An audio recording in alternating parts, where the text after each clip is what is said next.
ونستغفره ونؤمن به ونتوكل عليه ونعوذ بالله من شرور أنفسنا ومن سيئات أعمالنا من يهده الله فلا مضل له ومن يضلله فلا هادي له ونشهد أن لا إله إلا الله وحده لا شريك له ونشهد أن سيدنا ومولانا محمدا عبده ورسوله أما بعد فأعوذ بالله من الشيطان الرجيم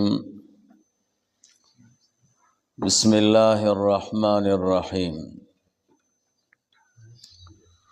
الحمد لله رب العالمين الرحمن الرحيم مالك يوم الدين إياك نعبد وإياك نستعين اهدنا الصراط المستقيم صراط الذين أنعمت عليهم غير المغضوب عليهم ولا الضالين آمين صدق الله مولانا العظيم وصدق رسوله النبي الكريم الأمين اللهم صل على سيدنا ومولانا محمد وعلى آل سيدنا ومولانا محمد وبارك وسلم وصل عليه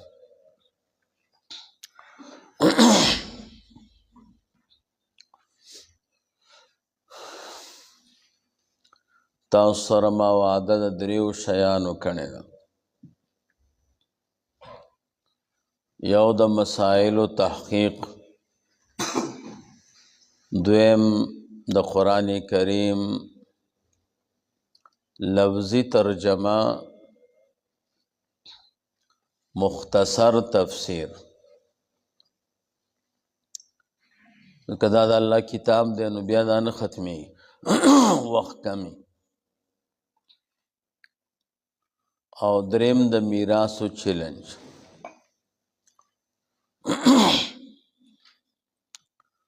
ناول بمنګ د مسائلو تحقیق کو یو سات، بیا به ترجمه کو مختصر تفسیر. مازیګر مز نه بعد کا عمر بقا وکړه نو بیا درته میراث وایم. کسار کې بیا ډېر وخت اخلي لګ لګ آسانه ده. نن اول نن تحقیق د مسائلو کې دریو خبرو ته فکر کوي.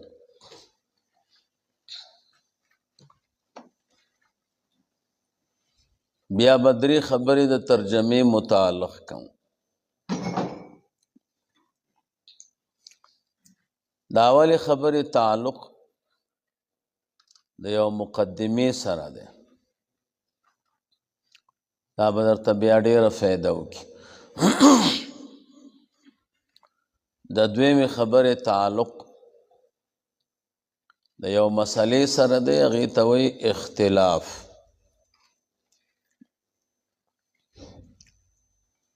د درېمې خبرې تعلق مختصر یو لس خبرې په اصول د مناظرې کې. کله چې ترجمې ته ورسېدو نو هلته به هم درې خبرې کوم. د اولې خبرې تعلق د اعوذ بالله سره دی. د دویمې خبرې تعلق د بسم الله سره دی.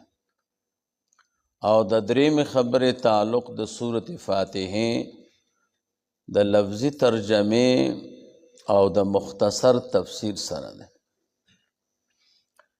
د شپږو خبرو نه بعد به زمونږ او ستاسو درس ختمیږي. ابتدا او انتها درته ځکه وایم چې د زړه نه مو شک وځي چې دې ځای پورې به سبق وایو نو بیا به بس کوي. طالبانو ته چې څوک ابتدا او انتها ونه وایي نو بیا تنګېږي په دې چې کوم ځای کې به یې بس کوي. نو زما عادت دا دی ابتدا د سبق او انتها د سبق نه به مخکې خبر یی. دا علمی سفر دی نو د دې ابتدا او انتها پکاري. اولنۍ 3 خبرې موږ ته به استادانو وی هر عالم کې چې 4 صفات راغله به دنیا کې ژوند ښه او آخرت کې بم ښه چاته به نه محتاجه کېږي. تاسو به هم ځان کې 4 صفات پیدا کوي 4 کماله. اول نمبر چې عالم تقریر کولی شي. که یو سړی لوی عالمي خو بیان نشي کولی نو بیا د دنیا کې ژوند تنګي. نو تقریر زده کول پکار دی. 2 نمبر عالم پکار دا دی چې مدرس درس هم کولی شي. 3 نمبر عالم له پکار دا دی چې امامت کوي. د عالم کار به امامت ناقصي یو ځای کې به امام وی ضرور. دا د رسول الله مبارک صلی الله علیه وسلم وراثت ته او حضور امامو او بیا درته امامت باندې بحث کوم رستو ترجمه کې را روان دی. 4 نمبر عالم ته به د طریقه د بحث ورزي. که څوک ورسره بحث کوي دی به ورته لبیک وایي. که طریقه د بحث او طریقه نه ورزي نو بیا به خلک تنګي. یو به تې پوښتنې کوي بل به تې پوښتنه کوي بیا به جومات کې هم نه پرېږدي. دا 4 خبرې مو چې زده کړي او دا مو ځان کې راوسته مزې به کوئ. هیچا ته به محتاج نه یې. اوله خبره تقریر. تقریر کې 4 شیان پکار دي.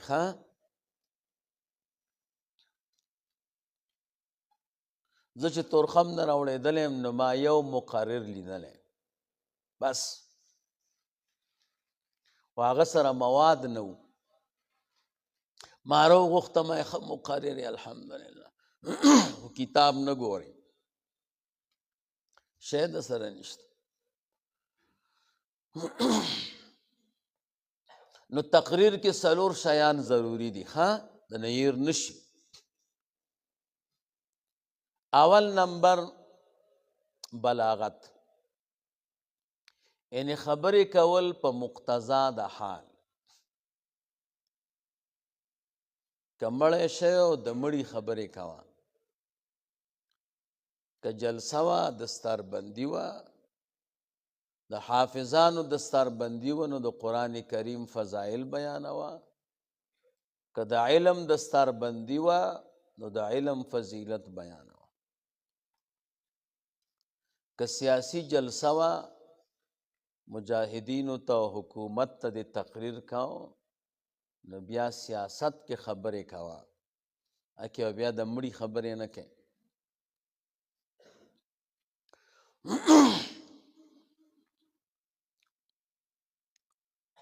نو په مقتضا د حال خبرې کول.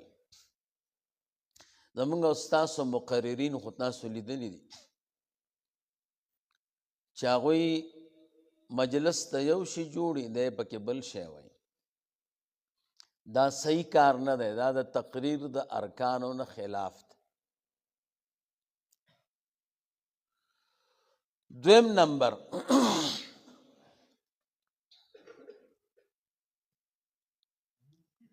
کلم الناس علی قدر عقولهم. تقریر چې کوې نو داسې خبرې کوه چې د ناستو خلکو پوهې ته وګوره، څوک راته ناست دي، نو هغوی کې چې که مضعف سړی نو هغه د هغه متعلق خبرې کوه. مونځ کې هم دا مسله ده که نه، صل بهم صلاة اضعافهم. حضور ورته فرمایي وی دوی ته مونځ ورکه په شان د مونځ د دوی د اضعاف. تاسو جلسه کې تقریر کوو، بیان مو کوو، عوام هم پکې ناستو، طالبان هم پکې ناستو، مشایخ هم ناستو، اضعاف پکې عوام دي ښه، نو د عوامو لحاظ به وکړي. او که خلک درته عوام ناستی او ته پکې منطقي قیاسات او قضایا جوړی او باسند احادیث وی، نو د دې نه به څه فایده هغه واخلي. زمونږ استاد سو ملګري چې تقریر کوي جلسه کې، نو د بخاري شریف درس کوي. باب کیف کان بدء الوحی الی رسول الله صلی الله علیه وسلم. وی د حدیث او د ترجمة الباب په منځ کې څه مناسبت؟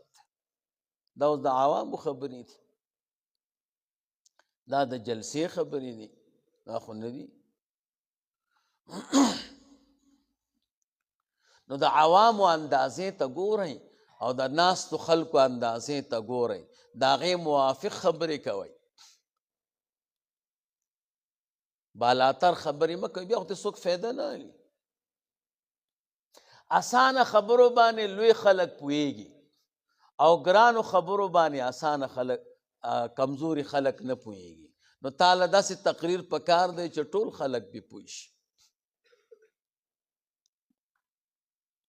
د نیریږي خو منه، زه درته عقل هم ښیم ښه، یوازې ترجمه نه. دریم نمبر، په یو مسله به بحث کوئ، داسې نه چې خور اور تقریر کوي او خلکو ته پته ونه لګېږي چې دا څه وایي. دا اوس کومه موضوع شوه؟ لکه دا عوام چې خوب وګوري که نه، بیګا مې خوب لیدلی او د غر په څوکه ولاړ،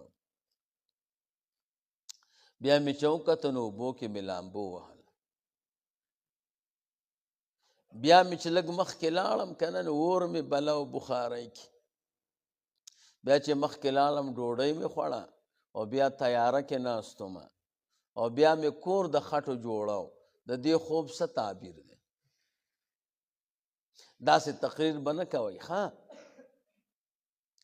چې د سره معلومات نه کېږي چې دا اوس کوم شی شو.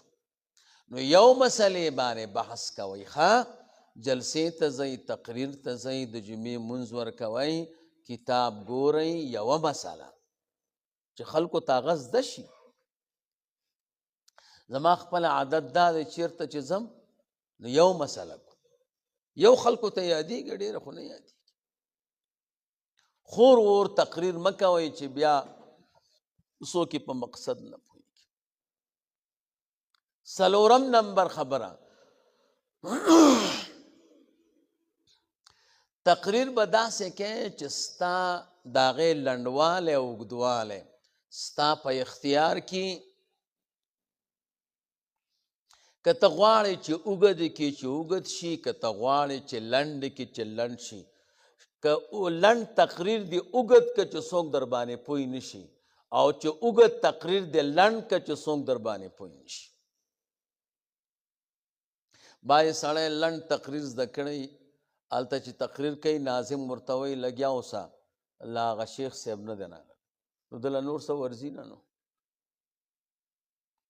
باید سړی اوږد تقریر کړی، ناظم صاحب ورته چټونه ورکوي چې بس دی، وخت نشته او دی نشي بس کولی. دا غریب ګرم نه وي، دته سټاپ نه وي معلوم. پاکستان کې یو سړی موټر سایکل باندې سورو، نو درولی نه شو. موټر سایکل کې دا کار دی چې راکشکې نور هم تیزیږي. نو ده به چې راکشکه و هغې به منډه واله، نو په ژړا شو ورته چې یا خدای پاکه دا اوس څه شی دی. نو مخې ته ورته د پولیسو چوکۍ راغله او هغې ته غټ پیپ او دروازه یې بنده کړې وه. نو ده وی یا الله شکر چې د دا مخې ته دا شی راغو، دې سره به یې وجنګومه بس وبدرېږي. هغوی چې وکته چې سړی په موټر سایکل لاسور دی او ژاړي، والله پلار به یې مړي نو هغوی هغه ډنډه پورته کړه. نو دی چې ور ورسېدو وی ظالمانو زما خو دې ډنډې ته اسره وه چې دا به مې ودروي، نو دا مو هم لرې کړه، نو ځان یې سیند ته ورخطا کړه نیر ته. نو زمونږ او ستاسو ملګري کله کله داسې تقریر کوي چې نورو ته په ژړا شي چې یا خدایه دا زه اوس کوم ځای کې ودرم. دی اصل کې په تقریر نه پیږي. زه یو ځل چا تقریر ته راوستی وم پاکستان نه افغانستان ته شینوارو ته، او 12 بجې د شپې ماخوستن ناوخته راورسېدو او یو مولوي صاحب دی هغه کېناستېدو تقریر ته. نو تقریر یې کاو 1 بجه شوه، ټول خلک لاړه، 3 نفره پاتې شو. ناظم صاحب چټ ورکو خو هغه نه بس کوه، ګرم نه و، هغه له چل نه ورته چې اوس کوم ځای کې بند کړم. نو بیا وی زما زړه خو ډېرې خبرې غوښتې خو خلک لاړه، نو بس به یې کوم مې بس کوم، جنات خو شته که نه. زه مو بیا دا دومره لرې ځای نه ولې راوغوښتم. نو زمونږ او ستاسو ملګرو کې دا کار دی چې غریب ته سټاپ نه ورځي. نو داسې تقریر به جوړوئ ښه چې اوږدوالی او لنډوالی ستاسو په اختیار کې. وایي دې مسله کې 3 خبرې دي، نو 1 خبره 2 خبرې 3 خبرې لنډې هم کولی شي اوږدې هم کولی شي. زده مو که تقریر چل، نور بیا ځان له کتابونه ګورئ. نو عالم کې یو صفت دا دی چې دی به تقریر زده کوي، د خلکو د اصلاح نیت به کوي. لږ یو پیاله شین چای راوړه چې دا ماری مې نقش. 2 نمبر عالم به درس کوي، درس کې هم 4 خبرو ته فکر کوئ. ښه دا زه تا خبرې کوم چې څوک یې درته نه کوي. ښه درس چې کوئ الله معالمان کا نو بیا به څه کوئ؟ نو 4 خبرې په درس کې هم ضروري دي. اول نمبر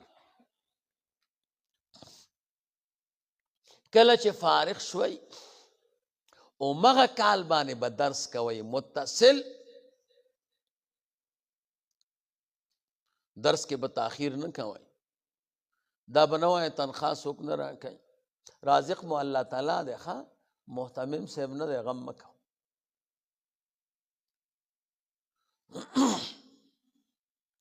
د غیبونو به الله درته اسباب برابر.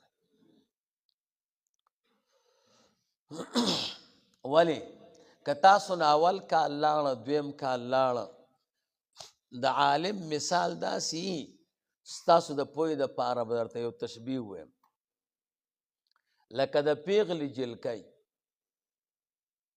پیغله ښځه چې په ټیم باندې واده نشي او د واده وخت پې تیر شي، نو بیا چې څوک واده کوي نو 3 کسانو کې 1 نفر واده کوي، یا کونډ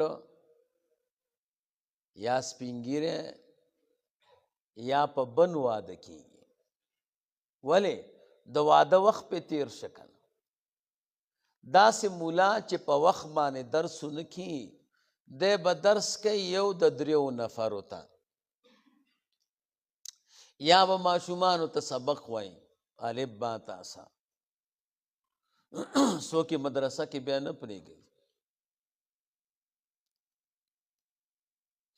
او یا به د جومات امامانو اخونانو ته مشکات شریف او هدایه.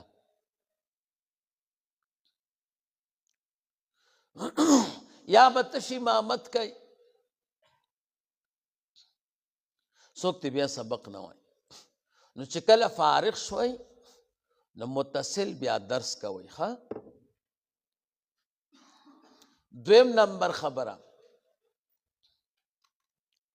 درس مو چې څنګه مو سبق ویلی دی ابتدا کې اوله درجه، دویمه درجه، دریمه درجه، داسې چې درس مو کوم دقسې به یې کوئ. ښه بعضې سړی ساده یي چې فارغ شي نو پوهیږي، نو د اول نه پنځمې درجې کتابونه والي، دا صحیح کار نه دی. ښه وړو کتابونو کې چې کوم علم دی هغه بیا لویو کې نشته. د وړو کتابونو خبرې هم د دې لویو نه نقل دي، ښه خو په ترتیب جدا دی.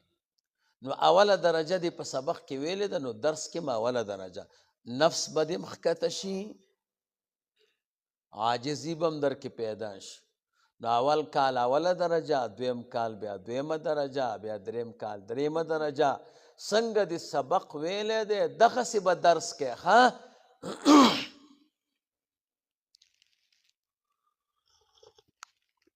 څو خبرې شوې، ویښ خو یی که نه. دریم نمبر خبره، کله مو چې درس کوو یو کتاب مو درس کوو نو بازار کې دغه کتاب متعلق چې څومره شرح پیدا کېږي ټولې به اخلئ، خو ټولې به وایئ نه، بلکې هغې کې به انتخاب کوئ. ټول شرح درته ځکه وایم کله کله کتاب کې یو اشکال پیدا شي، یو شرح نه یې لیکلی بل به لیکلی، چې بل نه یې بل به لیکلی، یا به یې لیکلی خو ستا په ذهن کې به هغه تعبیر غورځېږي نه، نو هغه بل شرح به لیکلی. کتابونو باندې روپۍ ورکول اسراف نه دی. یو کتاب چې 8 شرح یې 8 واړه اخلی، په وخت د ضرورت کې به درته بیا پکارېږي. څلورم نمبر، که غواړئ چې درس مو کامیاب شي اسانه درس وایئ. زموږ یو ملګری او طالب ته شمه شروع کړې وه، ښه نو په الحمدلله کې ورته وی چې دې کې کومه قضیه ده، څو چې شمه ویا په قضیو پوهېږي، دې کې دا قضیه ده محمله ده او دا طبعیه ده او محصوره ده. ما ورته ویې ده خدای بنده دا غریب خو سبق ته راغی او شمه وی، نو بې تجربې کارونه مه کوئ، اسانه سبق وایئ او د طالب حال ته ګورئ، که ذکي و نو د هغه موافق، که غبي و د هغې موافق.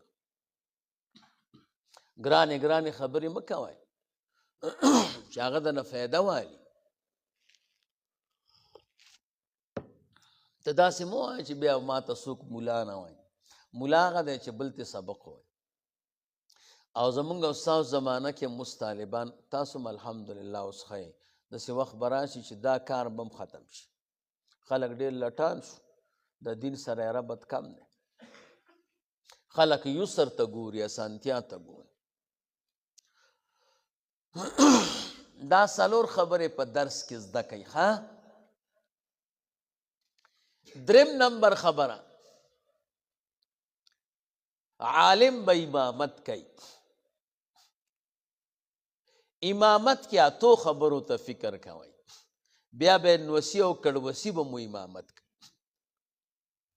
امامت هم ډېر ګران کار دی. امامت کې به څلور کاره کوئ او څلور کاره به نه کوئ. اول نمبر څلور کاره چې کوئ، امامت کې به د جمع لحاظ ساتئ، مداومت به په جماعت کوئ. ابتدا کې مو چې امامت ونیوه نو 2 میاشتې غیر حاضري مه کوئ چې ستاسو او د مقتدیانو په منځ کې جوړ پیدا شي. او که ته مازدیګر امامت ونیسي او ماښام مونځ کې نه یې، خلک به دا څنګه امام دی، دی خو نه او ستا د کمال نه به خبر نه یې. نو کېدی شي چې خروج دې د دخول نه مخکې شي. دستاربندي به درته وکړي چې ځه نو 2 میاشتې غیر حاضري مه کوئ. 2 میاشتو نه بعد به یو نایب پیدا کوي چې جمع قضا نشي. کلیوال پسې څوک جمع نه کوي او ډېره مینه ورسره نه وي، اگر که غټ عالم ولې نه وي. نو یو نایب به پیدا کوي ښه. او که جومات ته مو لوی عالم راغی او ښایسته قاري راغی، هغه به جمع ته نه مخکې کوئ، دا بندي. احادیثو کې به درته راشي مالک ابن حویرث رضی الله تعالی عنہ یو ځای ته لاړه، هغوی ورته وی صاحب جمع راکړه. ویل نه، وایي حضور فرمایلی دي چې امام به په خپله جمع ورکوي. وایي موږ درته اجازه کوو، وایي که اجازه هم کې نه کو نو که څومره ښه قاري درته راغی او ښه عالم درته راغی جمع ته یې مخکې نه کوي.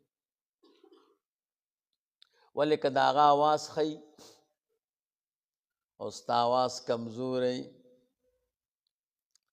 د هغه شکل ښی او ستا کمزوری، او ستا مقتدیان هغه ته وګوري وایي چې کاشکې دا مو امام وایي داسې دي نو تاوان کوي. د رسول الله مبارک پاره خبره کې کمالي. نو جمع په خپله ورکوئ. بیا مو چې ضرورت پیښیږي یو نایب پیدا کوي بس.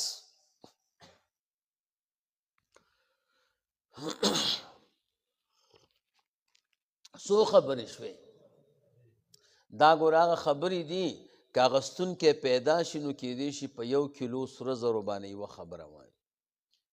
موږ تاسو بغیر امامت نه ګزاره نه کړي.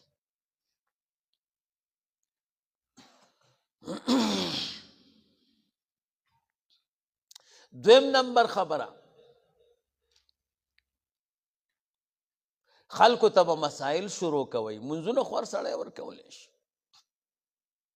ته چې عالم یې او 10 کاله 12 کاله د خواري کړې ده، ته به مقتدیانو کې خپل کمال ښی که نه چې د نور امامانو او زما په منځ کې دا توفیر دی. نو ښه خبره دا ده چې نورالعزا ورته شروع کوي. ښه نورالعزا ښه کتاب دی.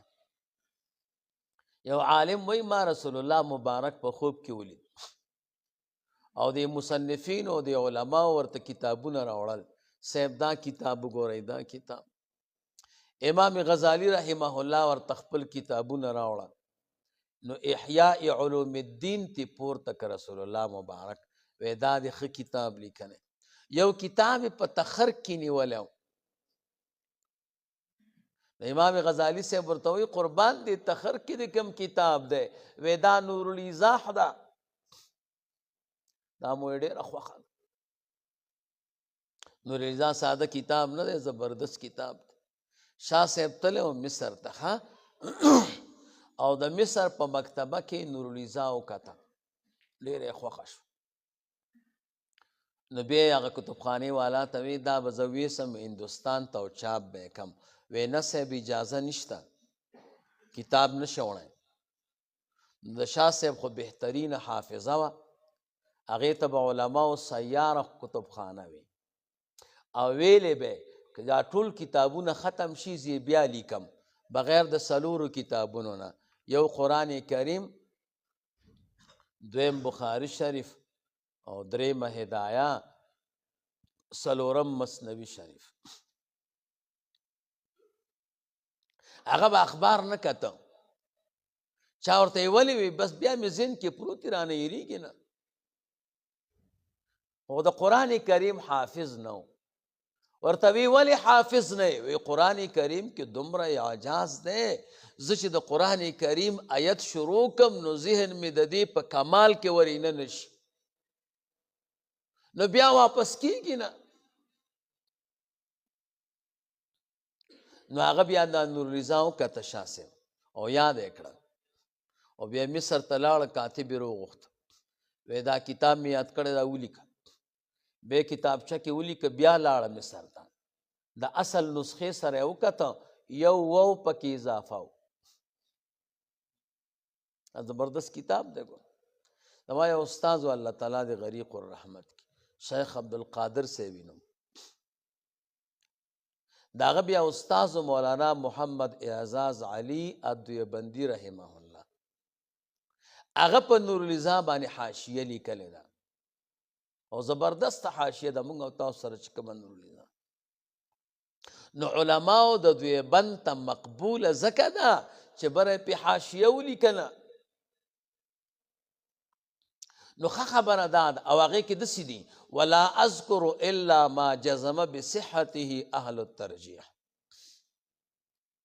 اره مسله نه ذکر کومه چې اهل الترجیح ورته صحیح ویلي دي ابتدا کې وګورئ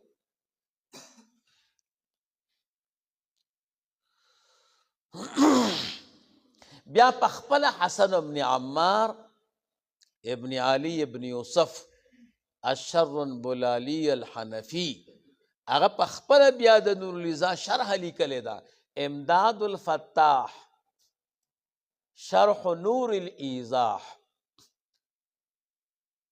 نو عوامو ته نور الرضا شروع که عربي ورته نه وایي د دې نه مسلې ورته کوي او نور الرضا باندې فتاوی عالمگیری ګورئ هغې کې بیا ښه تفصیل دی دا دوه کتابونه درته ځکه یادوم چې دې کې قیل او قال نشته که نه بس خالصه مسله ده عالمگیری م 100 او یو علماو لیکلې ده نو اجماع ده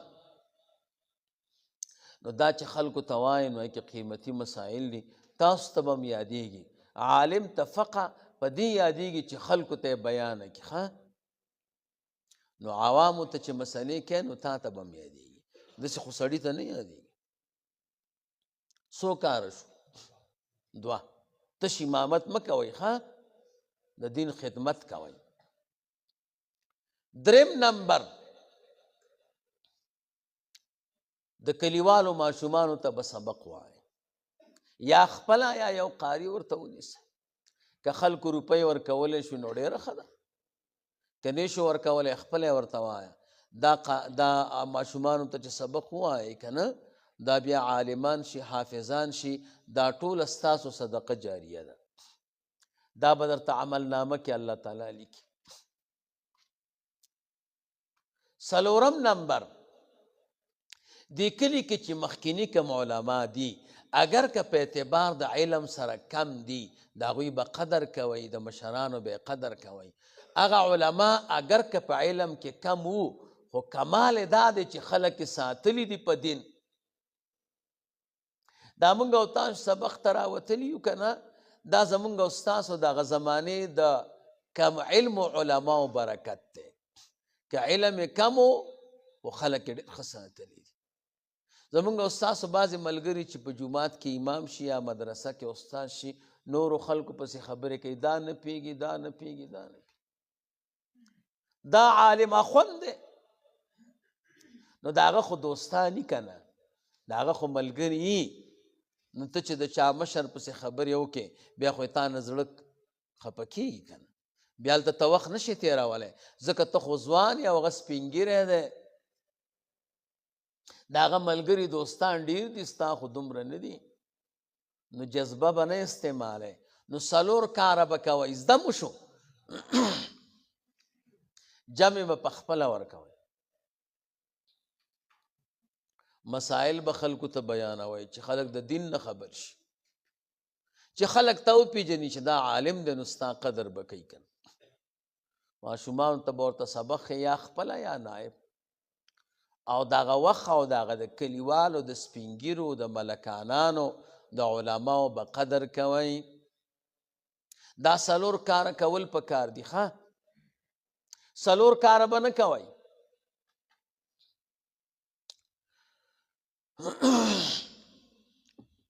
اول نمبر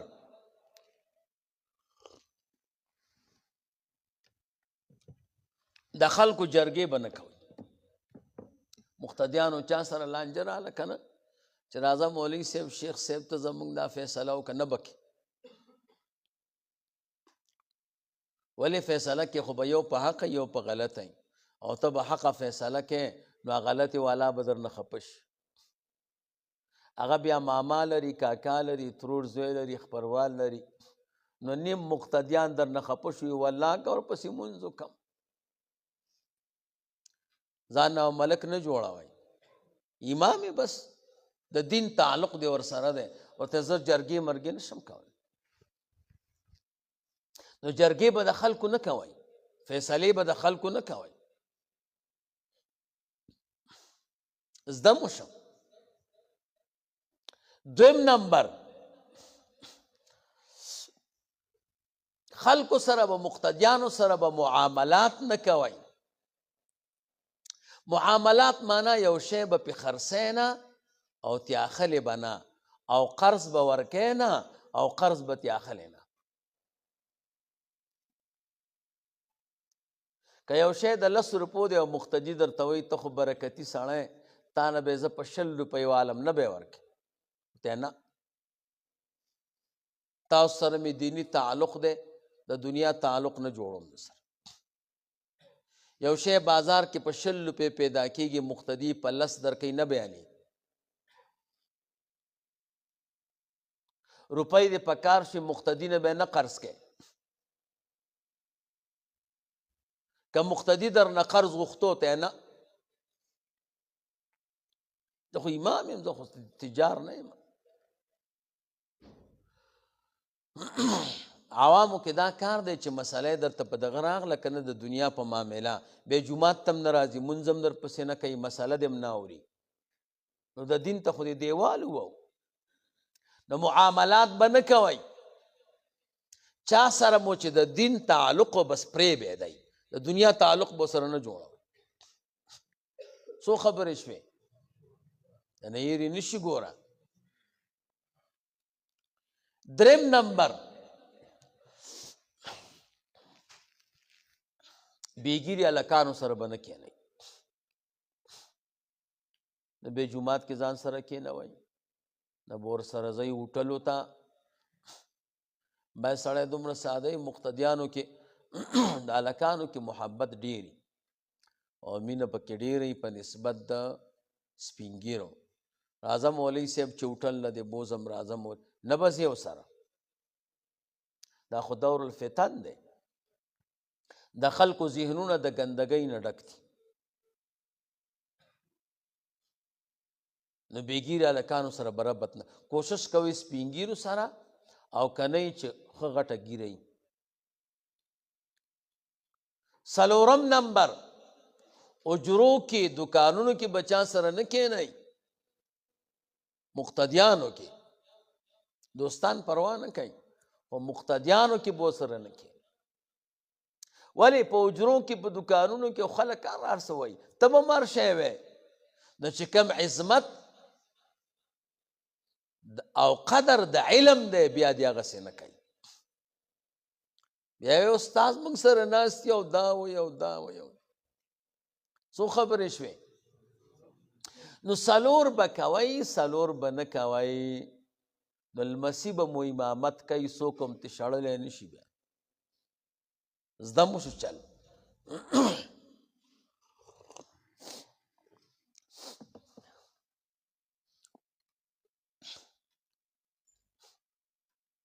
اوس که یو سړی وایي دا خبرې خو موږ اوس واورېدې، یو مقتدي را سره وران دی، اوس څه چل درځي چې کار سم کړي. نو او چل راځي، یو دم به درته وښیم. امامان دې دم زده کړي. سارم چې مونځ کو که نه، او مقتدیانو ته مخ راواړو، نو 3 کرته به یې ووایي. اول به درود شریف ووایي د مونځ والا، بیا به 3 کرته ووایي، داسې غلي به نه چوف کوي، داسې بیا به سم شي. دم کم یو دی. اسألک عنهم الیک ذلیلا واطوف عنهم الیک ذلیلا. یاد مش اسألک عنهم الیک ذلیلا بالزال واطوف عنهم الیک ذلیلا. دا ما ته یو شیخ صاحب ښودلی، وایي باغوانانو کې مې امامت و او یې مقتدیان را سره وران شو. غټه جاخه ده که نه. زه خلکو ته یم د څلورو نفرو په دوستۍ دوکه نه شئ. دا یو رګ د عداوت لري، کله چې حرکت وکړو ته یې بیا وګورئ. یو د بنو په دوستۍ باندې دوکه نه شئ. د دوی په منځ کې یو رګ د عداوت دی، که حرکت یې وکړو ته بیا دوړې وګوره چې سره څه کوي.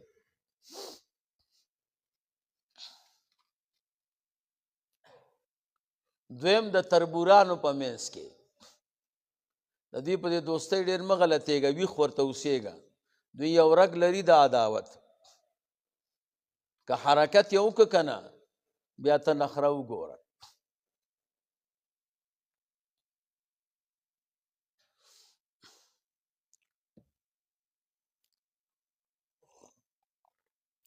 دریم نمبر د خواښ او د انګور.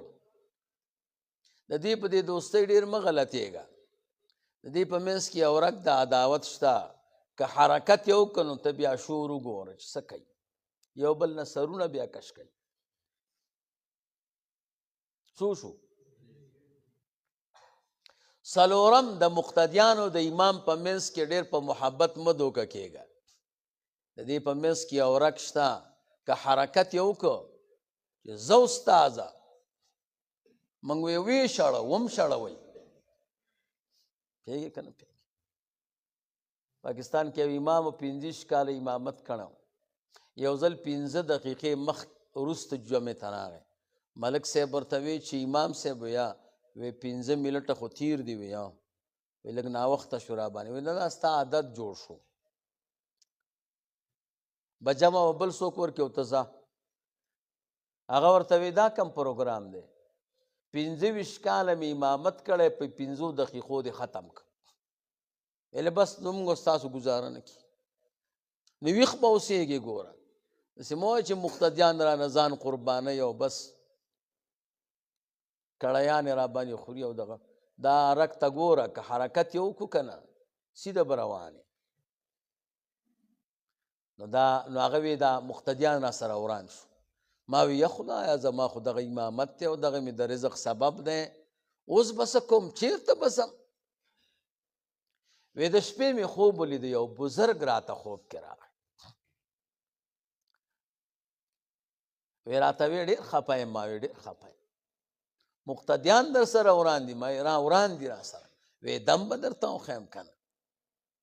نو دا کلمات وی راته وښود او راته وی سارې دم که. وی چې دم مې که یو 3 ځل. وی هغه سړی راغی چې شیخ صاحب ته لکه چې ما نه خفه یې او زه بس معافي غواړم، بیا به داسې غلطي نه کوم. د علماو د طالبانو خو الله مني، د اولیا بزرګان نیکان خلق خو زمونږ او ستاسو ملګري دي که نه. خو که مونږ او تاسو ځان غلط نه که ورک مو نه که. نو عالم کې چې 4 صفته وي. اول نمبر چې تقریر کولی شي، دویم نمبر چې درس کولی شي، چل مې ورته وښود، او دریم نمبر چې امامت کولی شي، څلورم چې د بحث چل ورځي. نو بحث چل کې زه درته د مناظرې اصول وایم، یو 10 خبرې درته کوم بس، یا 11. ځکه زمونږ او ستاسو مقصود خو اختصار دی. اول نمبر خبره، مناظره څه معنا؟ لغت کې څه معنا ده او اصطلاح کې څه معنا؟ مناظره په لغت کې 2 ماخذ لري. مناظره دا لفظ یا د نظیر نه مشتق ده یا د نظر نه. ماخذ الاشتقاق 2 دي، یا د نظیر نه ده یا د نظر نه ده. نظیر معنی مثل. تاسو ویلی دي چې معنا لغوي په معنا مصطلحه کې مراد ای هر معنا اصطلاحي کې معنا لغوي وي نو مناظرې ته مناظره ولې وایي وې دې کې به معنا د نظیر وي څه معنا دغه متخاصمین به نظیرین وي فی العلم والکمال چا سره چې بحث کوي که هغه سپین ږیری او ته ځوان یې مه کوه د سپین ږیري خپل روبي چا سره د بحث کوه ته کمزور او هغه سره مشینې دي او راکټې دي نو بیا حق نشي ویلی چا سره د بحث کوه ته اوس پروسه کال فارغ شوی او هغه 50 کاله درس کړی مه کوه هغه له همغسې سړی وګوره د مناظره کې شرط دا دی چې متخاصمین به نظیرین وي فی العلم والکمال یا مناظرې دا لفظ د دې دپاره ماخذ نظر دی چې ماخذ نظر شي نو د نظر 5 معنی دي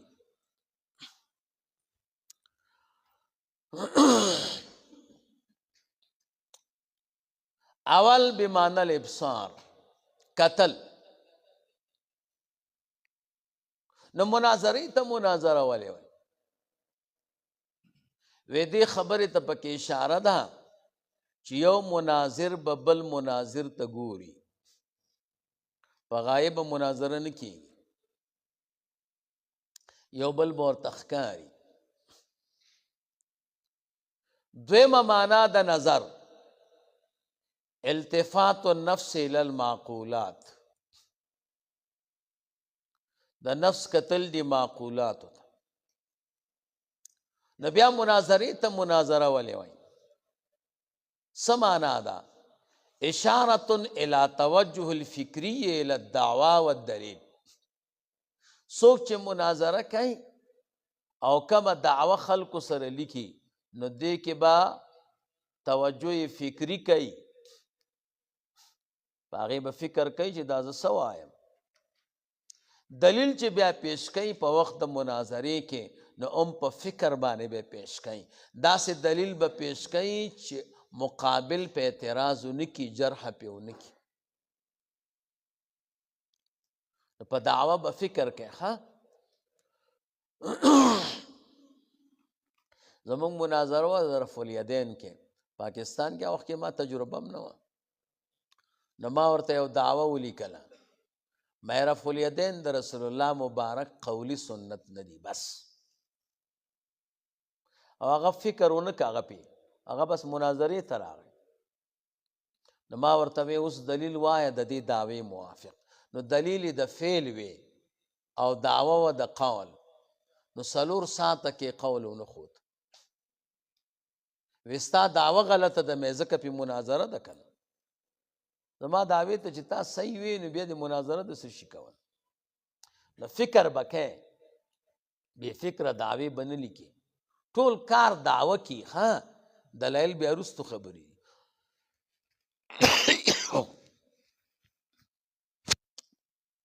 دریم نمبر معنا د نظر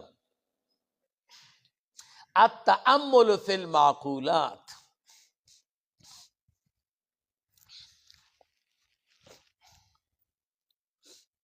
نو مناظرې ته مناظره ولې وایي وی تر څو پورې چې مدعی او مدعا علیه په ما یقول کې فکر نه کړی او تأمل نه کړی یو خبره به بې فکره نه کوي لا تعمل بغیر تدبیر ولا تقل من غیر فکر سلورم نظر بمعنى الانتظار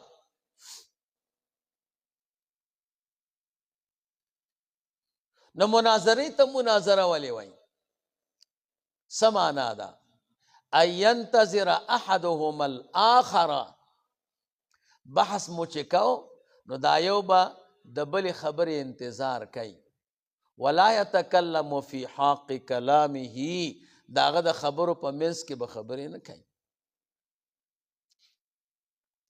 انتظار به کوي چې څه وایي کله ستا نمبر راغی بیا خبره کوه پنځم نمبر معنا د نظر المقابله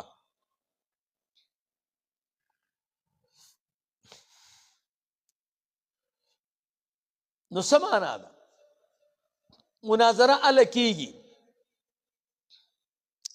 ان یقول احدهما خلاف ما یقوله الاخر یو به داسې خبره کوي چې دا بل مخالف وي مقابله به جوړیږي چې دواړو یوه خبره وي نو بیا کله مناظره کیږي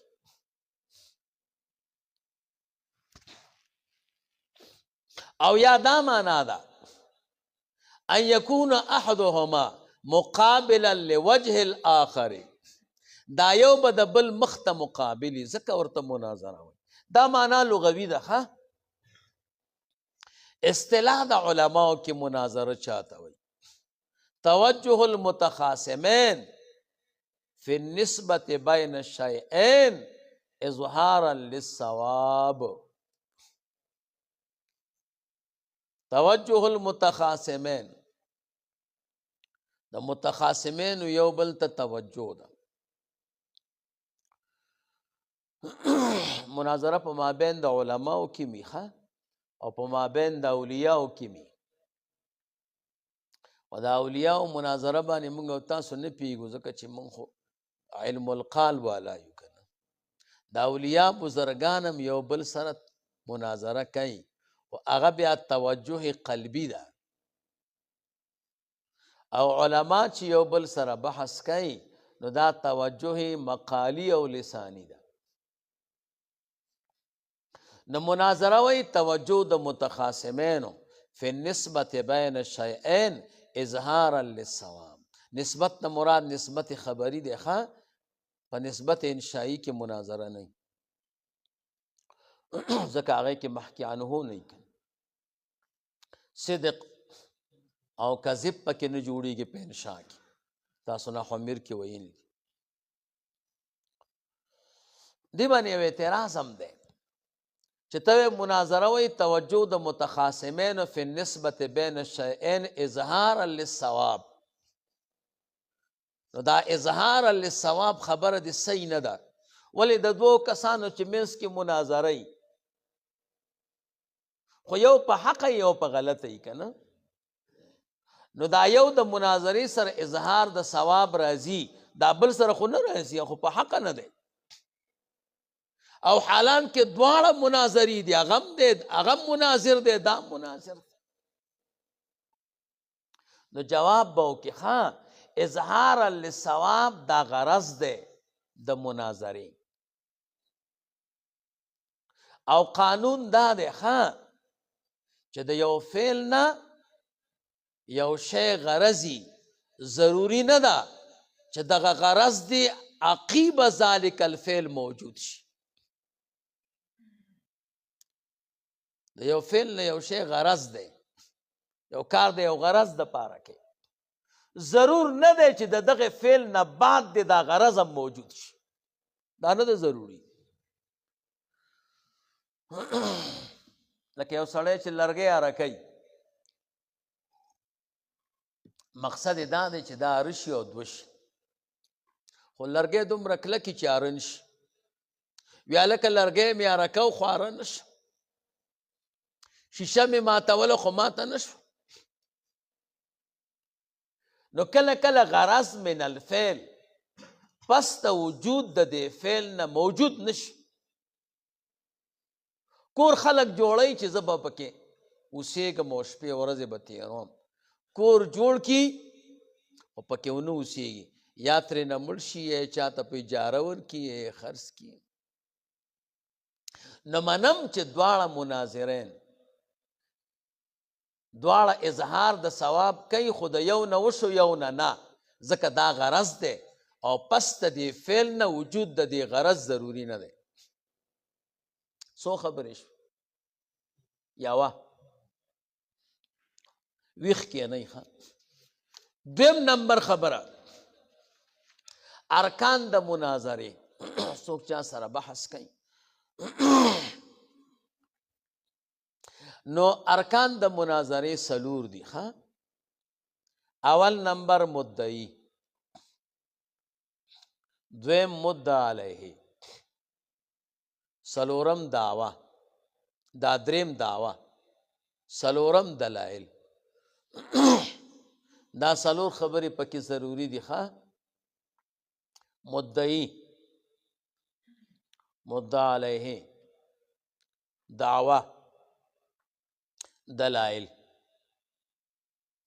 مدعی چاته وایي؟ علما د مدعی سلور تعریفه کوي ها. نورم درته پیدا کېږي چې کتابونو کې ګورئ. اول نمبر من نسب نفسه لإثبات الحكم بالدليل إن كان نظريا أو بالتنبيه إن كان بديهيا غير أوليا. مدعی هغه چاته وایي من نسب نفسه، چا چې خپل ځان درولی لإثبات الحكم بالدلیل، د پاره د اثبات د حکم په دلیل سره. حکم په دلیل ثابتای، خو کم حکم چې نظری وي او که بدیهی غیر اولیو. بدیهی غیر اولی تاسو منطقو کې ویلی دي چې د دریو وسایطو نه یو واسطې ته ضرورت نه لري، دا ولري چې نه لري هغې ته بدیهی اولی وایي. فطریات، مجربات، محسوسات، مشاهدات، دا بدیهیات دي خو اولی. او چې واسطې ته ضرورت لري نو هغې ته بدیهی غیر اولی وایي. نو هغې د حصول لپاره تنبیه ضروری ده.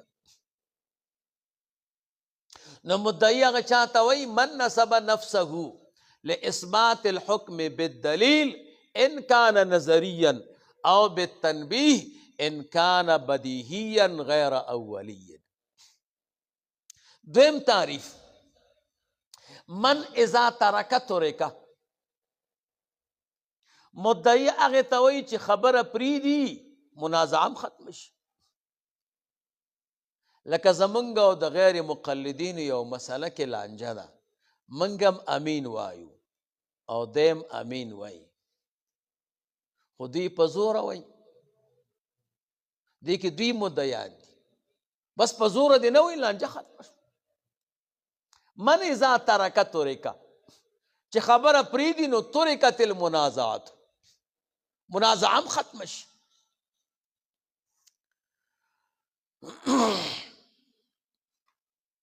نه دا مثال خوندور نه دی، دا مثال خوندور دی. ترک د رفع الیدین.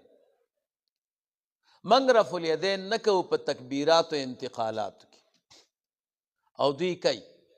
نو دوی مدعیان دي. اوس که دوی رفع الیدین پرېښو من اذا ترکت ترکت المنازعه، منازعه ختمه شوه. دریم نمبر من یثبت امرا زائدا. مدعی هغې چاته وایي چې دی مثبت د امر زائد وي. لکه مسله د امین کې، امین موږ هم وایو ښه، او دوی هم امین وایي، خو دوی په امین کې د امر زائد قائل دي چې جهر دی. نو دوی مدعیان شو که نه، ځکه اثبات د امر زائد کوي. سلورم من یخالف الظاهره. مدعی هغه چاته وایي چې د ظاهر مخالفت کوي. لکه غیر مقلدین چې وایي چې چا ښځې ته 3 طلاقه ورکړه په یو مجلس کې، نو دا یو دی. 3 ته 3 ویل دا ظاهر دی، او 3 ته 1 ویل دا مخالف الظاهر دی. دوی خو د ظاهر مخالفت وکړه. نو دا سلور تعریفه د مدعی دي. دویم نمبر مدعا علیه. مدعا علیه دو نمونه نورم لري ها. یو ته سائل وی، دویم ته نافی وی. مدعی اثبات کوي، مدعا علیه نفی کوي. چاته وی هو الذی من نسب نفسه لنفي الحكم الذي ادعاه المدعي بلا نسب دلیل علیه. مدعا علیه چاته وای؟ من نسب نفسه، چا چې خپل ځان درولې دی لنفي الحكم الذي د پار د نفي د هغه حکم ادعاه المدعي چې مدعي د هغې دعوه کړې ده. خدای به په دې خپل نفي دلیل پیش کوي که نه؟ نه، بلا دلیل علی. و یو خبره ذهن کې وساتئ ښه، اصول د امام سرخسی رحمه الله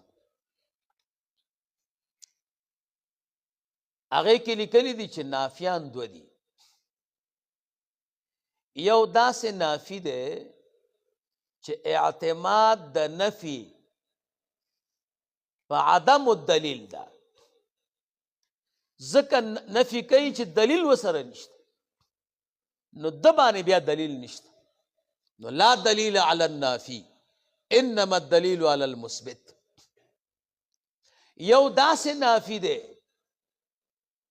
چې په دې نفي کې د اعتماد په عدم الدلیل نه دی بلکې په دلیل ده. د نفي د دلیل په وجه کوي، دی بیا مدعی دی. ګوره دی به دلیل پیش کوي، لکه ګوره لا اله الا الله. لا اله الا الله کې دوه خبرې دي. لا اله کې موږ نفي کوو، الا الله کې اثبات کوو. موږ په دې نفیم دلیل پیش کوو، غیر د الله نه بل معبود نشته. اگر که موږ نفي کوو خو موږ دلیل پیش کوو، په الا الله په اثبات هم دلیل پیش کوو. نو زمونږ په دې نفي کې اعتماد په عدم الدلیل نه دی بلکې په دلیل دی، یعنی په دلیل العدم دی. په نفي کې اعتماد په عدم الدلیل نه دی، په چا دی؟ په دلیل العدم دی. نو د کم نافي چې اعتماد په عدم الدلیلی دی مولا نه په دې مسله کې، او د کم نافي چې اعتماد په دلیل العدمی دی مولا دی. یو ځل ماته یو سړي زنګ ووه، وی پلیم کوچ کې ناست یم او د یو غیر مقلد سره مې بحث دی، خو سړی را باندې تکړه دی، نو را بندې کړم، نو تا ته مې زنګ ووهه، نو که ته ورسره خبرې وکړې ما یې ورکه ورته. ما ته وی چې ما دا ستا د ملګري سره بحث وکړو چې تقلید روا دی، نو په دې دلیل ووایه. نو دلیل یې ونه وی، نو مې تا ورته دلیل ووی، زما ملګري خو تا ته دلیل ونه وی ځکه نه و ورسره که نه، خو زما نمبر خو ورسره و که نه، تا پې دلیل ووی که نه. وی زه خو نافي یم او په نافي خو دلیل نه وي. مې نافیان دوه دي که نه، یو داسې نافي چې اعتماد په نفي کې په عدم الدلیلی، یو داسې نافي دی چې اعتماد په نفي کې په دلیل العدمی. ته کم یوې؟ که ته نفي ځکه کې چې دلیل نشته نو ته خو بیا ګاڼۍ والا یې، مولا نه یې. او که ته داسې نافي چې ستا اعتماد په دلیل العدم دی، بیا خو مولا یې، بیا خو به دلیل پیش کې. نو ته کم نافي؟ که اول نافي نو مدرسې کې داخله وکړه، او که دویم نافي دلیل به وی بیا موبایل لا پسې بند کړه. موبایل چې بند کې دام نشته یې که نه، نو دا د نشته علما دي. نشته ډېر ښه مدرسه ده، نه پکې پیس شته، نه پکې استاد شته، نه یې کتاب شته، نه ورته څوک ځمکه الي، نه وخت ضایع کېږي، بس نشته. څوک د څه ووایي ورته یې نشته، سبق مبق نه غواړي. نو دا ښه علما دي خو د نشته، او موږ او تاسو الحمدلله علما یو خو د شته، ځکه مدرسه کې سبقونه وایو که نه.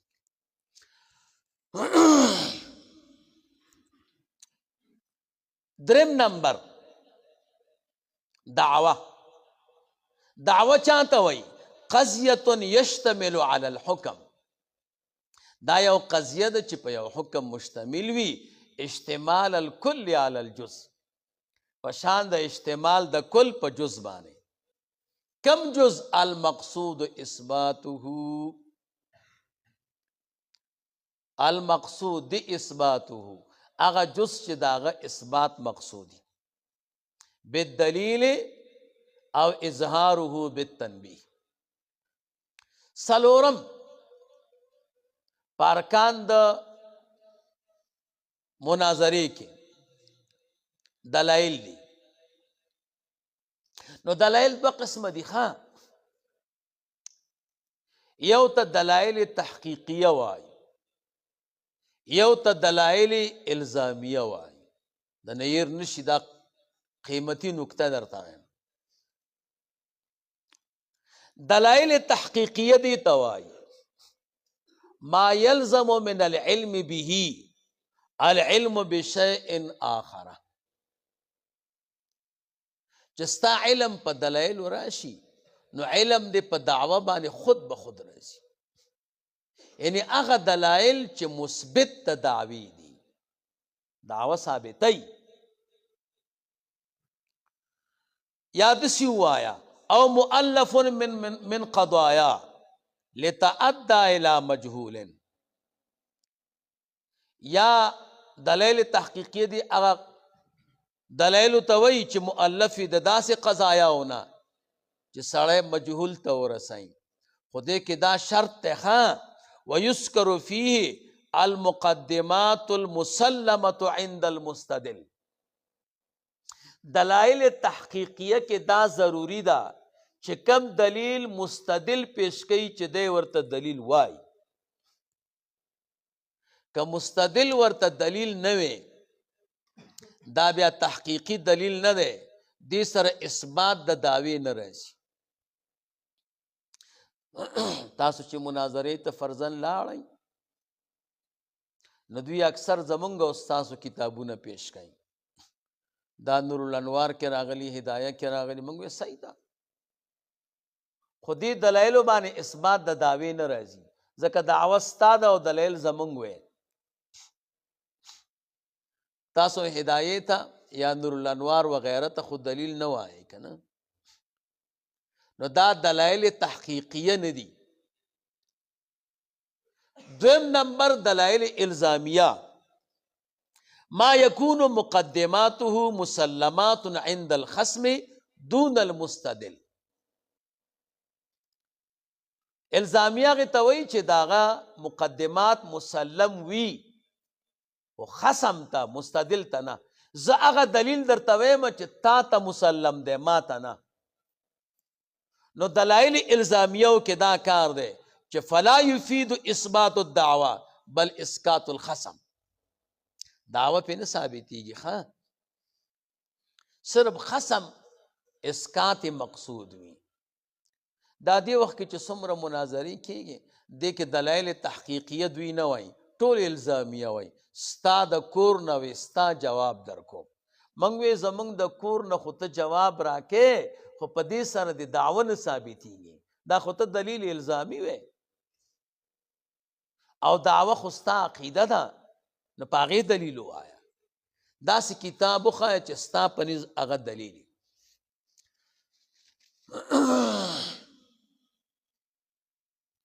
دریم قسم دلیل هم شته، دا مو زده کوئ. درې دلایل، دلایل استثنائیه. دا چاته وایي؟ هو الانتقال من دلیل الى آخره اوضح من السابق. انتقال د یو دلیل نه بل دلیل ته خو دا دویم د اول نه اوضحي. لکه ابراهیم علیه السلام نمرود ته دلیل وی زما رب ژوندي کول او مړه کول کوي، هغه ډېر قمقلو وی انا احیي و امید، زه ژوندي کول او مړه کول کوم. بې ګناه سړی رونیو هغه یې مړ کا، ګنهګار یې خوشې کړ. ابراهیم علیه السلام وی دا خو بې لکۍ دی، ورګه چې زه دلیل استثنایی ووایم. وان الله یاتی بالشمس من المشرق فات بها من المغرب فبهت الذي کفر. کله کله داسې وشي چې ستا ملګری ستا په دلیل نه پیږي، بیا به ته دلیل استثنایی ته ځې، انتقال به کې. نو د یو دلیل نه بل دلیل ته انتقال کول چې دا دویم د اول نه اوضحي، دې ته دلایل استثنائیه وایي. څو خبرې شوې؟ دوه. دریم نمبر خبره التقریب. تقریب دو قسمه دی ها، یو ته تام وی بل ته غیر تام وی. تام دی ته وی سوق الدلیل علی وجه یستلزم منه المدعا، دلیل داسې بیانول او چلول چې د هغې نه مدعا ثابت شي، او که ثابته نشوه دا بیا غیر تام دی. نو په دلایلو کې او په دعوه کې تقریب پکاري. زمونږ یو ځای کې بحث په دعا بعد سنت باندې چې لاړو، هغه مولوي صاحب کتابونه راوړي او تکلیف یې کړی او قرآن شریف یې پې د پاسه ایښی. ما ورته وی دی قرآن شریف کې هم دي چې سنتو نه پس دعا بدعت ته، که دا یې تلاوت پکې کو. وی چې دی کې هم دي. ما بیا څه دي، مونږ خو هندوان نه یو چې الله وی سنتو نه پس دعا مه کوئ او مونږ به یې کوو. خو آیت ووایه، وی اهدنا الصراط المستقیم. خو مې ورته اوس معنا وکړه، وی یا الله مونږ ته نیغه لاره وښیه، مې دې کې سنتو نه پس دعا کوم. نو خپل تقریر یې کوم. دا خو ستا خپل تقریر دی، هلکه آیت دې ووایو نو دې کې وښایه. ما د دعوی او د دلیل په منځ کې لابدي وي د تقریب نه، صرف آیاتونه ویلو سره دعوه نه ثابتېږي. داسې آیت به وی چې مسله خو پکې که نه. بیا غریب ډېره خواري کړې وه، ډېر کتابونه یې راوړي، خو یو کتاب کې مسله نه وه، ښه هسې یې راوړي. څلورم نمبر خبره تعریف د علم المناظره. علم يعرف به كيفية آداب إثبات المطلوب أو نفيه. علم المناظره چاته وایي؟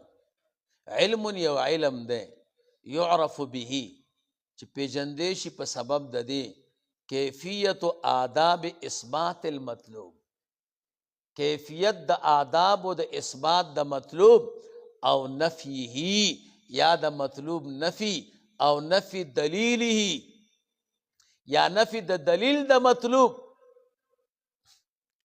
مع الخصم.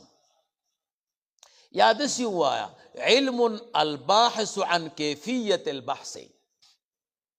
یو علم دی چې بحث کوي د کیفیت د بحث نه. نو مناظره کې درې خبرې ضروري شوې. یو معرفت د کیفیت د اثبات د مطلوب، مطلوب به څنګه ثابتوم. دویم معرفت د کیفیت د نفی د مطلوب، د دې مطلوب چې څوک نفی کوي نو څنګه نفی به کوي. او دریم معرفت د کیفیت د دلیل د خصم. دا درې شیان چې درته نه یاد بیا به بحث نه کوي. موضوع د علم مناظرې پنځمه خبره هو الادلة، دا دلائل دي من حيث انها تثبت المدعا للغیر، د دې حیثیت نه چې دا ثابتوي مدعا د بل لپاره. غرض د علم المناظرې صیانة الذهن عن الخطا فی الوصول الى المطلوب، ساتل د ذهن دي د خطا نه په وصول کې مطلوب تا. وم نمبر خبره مقدمه. مقدمه په علم المناظره کې چاته وایي؟ وهي التي صحة الدلیل علیه، وهي التي مدار صحة الدلیل علیه. مقدمه په مناظره کې هغه خبرې ته وایي چې د دلیل صحت په هغې باندې بنای. لکه ګوره منګ وایو چې مقتدی به امام پسې سورت فاتحه نه وایي، او منگ د جابر صاحب د حدیث نے استدلال کو. ترمذی شریف کے راضی جابر رضی اللہ تعالیٰ عنہ فرمائی لا صلاة لمن لم یقرأ بفاتحة الکتاب الا ان یکون وراء الامام. دا اغا چا منز نہ دے کہ سوک سورت فاتحہ نہ وائی الا ان یکون وراء الامام، مگر هغه څوک چې د امام شاته وي. نو زمونږ او ستاسو د دعوی مدار د دلیل مدارم په الا ان یکون وراء الامام باندې دی. نو الا ان یکون وراء الامام سره زمونږ دعوه ثابتېږي. نو زمونږ په دلیل کې مقدمه شته. الا ان یکون وراء الامام که پکې نه وی نو بیا دلیل مصحح نه و. خو چې دا پکې دی نو زمونږ په دلیل کې مقدمه شته چې کم باندې صحت د دلیل بنا دی. او دوی منگ تا عباده ابن صامت صاحب روایت وائی. عباده رضی اللہ تعالیٰ عنہ فرمائی رسول اللہ مبارک فرمائی لا صلاة لمن لم یقرأ بفاتحة الکتاب. نائی که دا مقتدی لفظ تا اخو نشتا پکی. نو دا دوی پا دلیل کی مقدمه نشتا. نو دا دلیل صحیح نه دی د پار د اثبات د دعوی. مقدمه پکې نشته. کم باندې چې جنگ دی پکې لفظ پکې کم دی او زمونږ هغې کې شته. نو دې ته مقدمه وایي. اتم نمبر خبره غصب. غصب وایي اخذ منصب الغیر، د بل چا منصب نیول. سمانا یو سړی مدعی دی د کار دا دی چې اثبات د دعوی به په دلیلو کې د سوالونه شروع کی نو د غصب وکړه. یو سړی مدعی علیه دی د کار دا دی چې دی به سوال کوي په مدعی بجې د دې چې سوال کوي د دلایل شروع کړه نو د غصب وکړه. د بل چا منصب یې ونیو. نهم نمبر خبره حکم د مناظرې. مناظره څه حکم لري؟ نو علامه شامی رحمه الله فرمائی المناظرة فی العلم لنصرة الحق عبادت. مناظره په علم کې د پار د حق د امداد دا عبادت ته. ولثلاثه حرام، درې نفرو د پاره بحث کول حرام دي.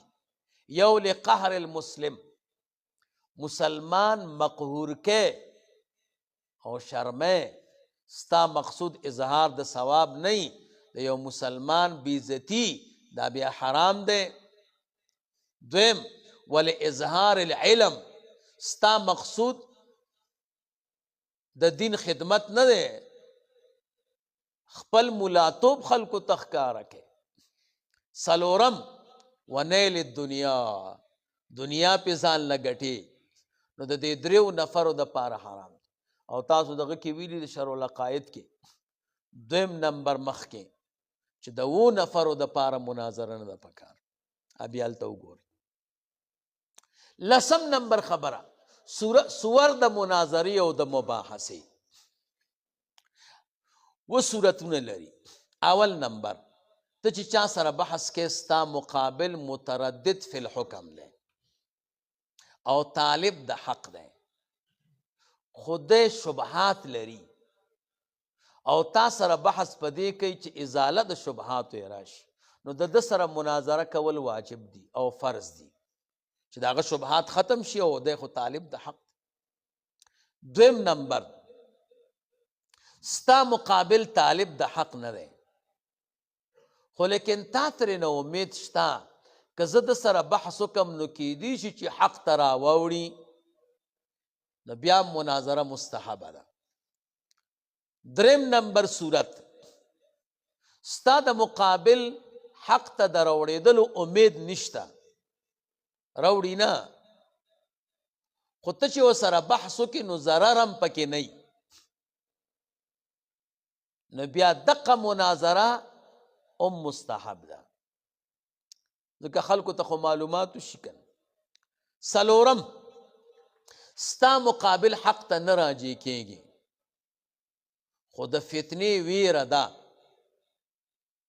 خو دې دپاره چې ستا همت لوړ شي علم دې کلک شي د بیا مناظره مباحه ده او که دا مقصد دې نه وي او خوف د فتنې وي نو بیا به نه کوې، بیا حرامه ده.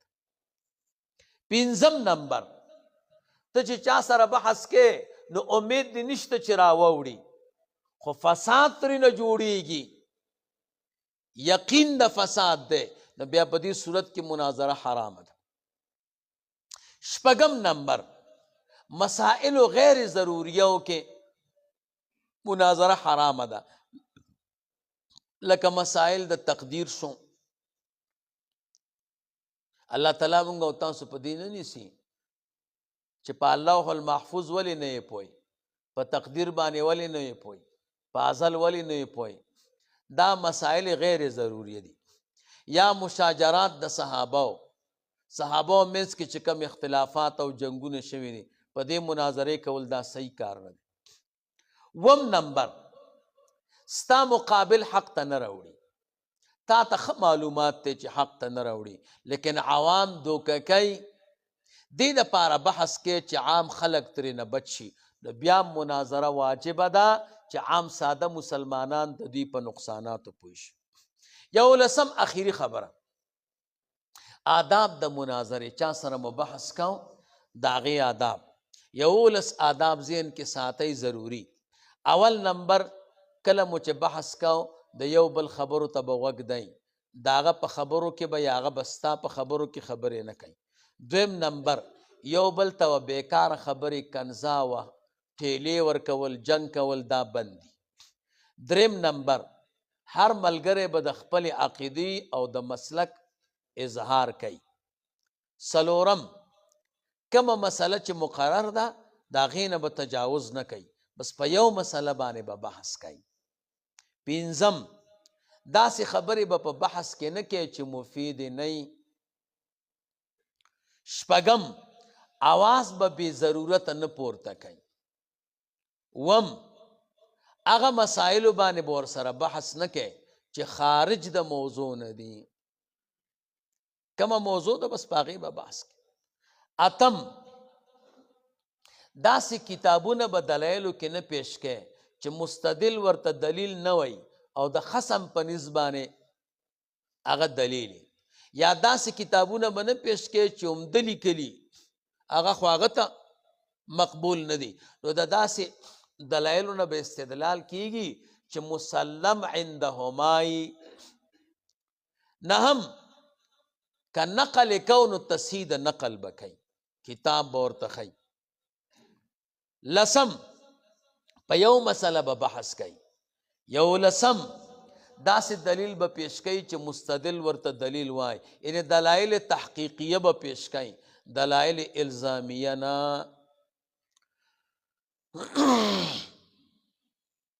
مناظرې ته خو الحمدلله زمونږ او ستاسو وطن کې ضرورت نشته. ښه دلته خو امارت اسلامي راغلی دی او ټول احناف دي الحمدلله. خو دا چل زده کول ښیي، چل زده که او تاخ کې کېنه، کله کله بیا پکار شي. بله دا ده چې زمونږ او ستاسو ملګري خو یوازې افغانستان کې نه نورو ځایونو کې موري، نو د هغوی دپاره پکار ده. نو ځکه مې مختصر دا 11 اصول درته ووي ښه، او نور مسایل زده کول خو ضروري دي. په هره مسله باندې به ځان پوهې، ضروري نه ده چې سړی دی پې بحث وکړي، په خپله خو مسله زده کول پکار دي. اللهم صل علی سیدنا و مولانا